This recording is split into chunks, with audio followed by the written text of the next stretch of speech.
તો અરવલ્લીના શામળાજી ખાતે ભક્તોનું ઘોડાપુર ઉમટ્યું છે। વહેલી સવારથી જ ભક્તો છે તે દર્શન માટે આવી રહ્યા છે।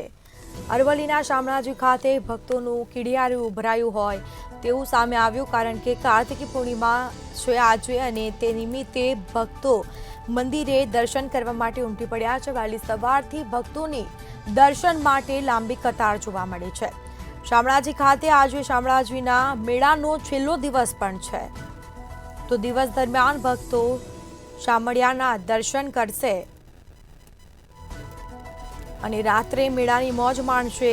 અરવલ્લી શામળાજી ખાતે ભક્તોનો જમાવડો જોવા મળ્યો છે। દૂર દૂરથી ભક્તો શામળિયાના દર્શન કરવા માટે આવી રહ્યા છે। કાર્તિક પૂર્ણિમાના નિમિત્તે મંદિરે ભક્તો ઉમટ્યા છે।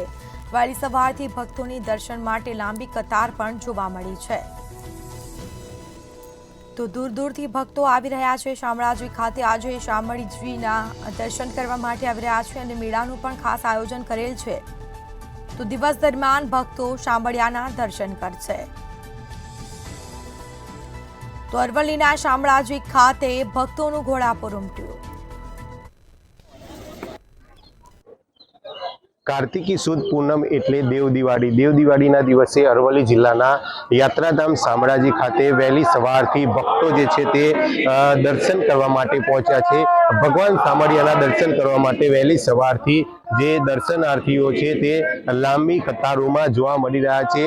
દેવ દિવાળીને લઈને ભગવાન શામળિયાના દર્શન કરવા માટે જે ભક્તો છે તે ભક્તો તેમના દર્શન કરીને ધન્યતા અનુભવશે। મહેશ પરમાર, મંતવ્ય ન્યૂઝ, અરવલ્લી।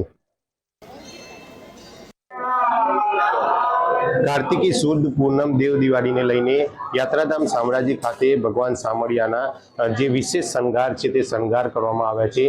શણગાર બાદ અહીંયા શણગાર આરતી થવાની છે। શણગાર આરતીનો જે દર્શન કરવા માટે ભક્તો છે તે મોટી સંખ્યામાં મંદિરમાં જોવા મળી રહ્યા છે।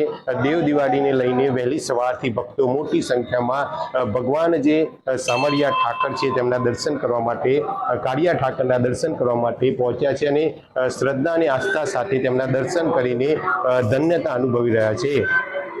મહેશ પરમાર, મંતવ્ય ન્યૂઝ, અરવલ્લી।